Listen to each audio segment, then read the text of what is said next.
Silent treatment അല്ലെങ്കിൽ നിശബ്ദമായിട്ട് പെരുമാറുക. പലപ്പോഴും നമ്മുടെ ജീവിതത്തിൽ എന്തെങ്കിലും ഒരു ഹാർഡ് ആയിട്ടുള്ള കോൺവെർസേഷൻ വരുന്ന ഒരു സമയത്ത് എന്താ ചെയ്യാന്ന് വെച്ചാൽ നമ്മൾ പിന്നെ ഒന്നും മിണ്ടില്ല, നമ്മുടെ പാർട്ട്ണറിനോട് ഒന്നും സംസാരിക്കാനും ഇരിക്കില്ല, അല്ലെ? അതിന് പകരം നമ്മൾ ചെയ്യാനുള്ളത്, എനിക്ക് കുറച്ച് സമയം വേണം, ഉടനെ തന്നെ ഒരു വഴക്ക് നടന്നു കഴിഞ്ഞാൽ അല്ലെങ്കിൽ ഇത്തരം ഒരു ഹാർഡ് കോൺവെർസേഷനിലേക്ക് എൻ്റർ ആകാൻ സാധിക്കില്ല. പക്ഷെ ഡെഫിനറ്റ്ലി നമ്മൾ ഇതിനെക്കുറിച്ച് സംസാരിക്കും എന്നൊരു ഉറപ്പ് പാർട്ട്ണറിന് കൊടുത്തിട്ട് നമ്മൾ നമ്മുടെ മാത്രം ഇമോഷൻസ് പ്രൊട്ടക്ട് ചെയ്യുന്ന ആ ഒരു സൈലന്റ് ട്രീറ്റ്മെന്റിലേക്ക് പോയാൽ പ്രശ്നമില്ല.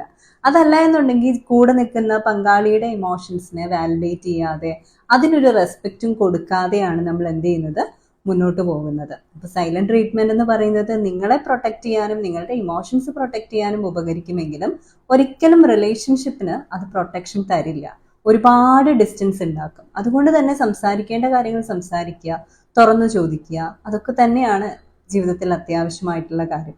ഉടനെ തന്നെ ഒരു ഹീറ്റഡ് ആർഗ്യുമെന്റ് ആയിട്ട് അത് മാറും, അല്ലെങ്കിൽ നിങ്ങൾക്ക് എന്ത് ചെയ്യില്ല, ഭയങ്കരമായിട്ട് ഒച്ചപ്പാടൊന്നും ഇല്ലാതെ അത് പറയാൻ പറ്റില്ല എന്നൊക്കെയാണെങ്കിൽ സമയം എടുക്കുന്നതിൽ കുഴപ്പമില്ല. പക്ഷെ ഇൻഫോംഡ് ആയിട്ടുള്ള ഒരു സൈലന്റ് നേച്ചറിലേക്ക് മാറുന്നതാണ് ബെറ്റർ.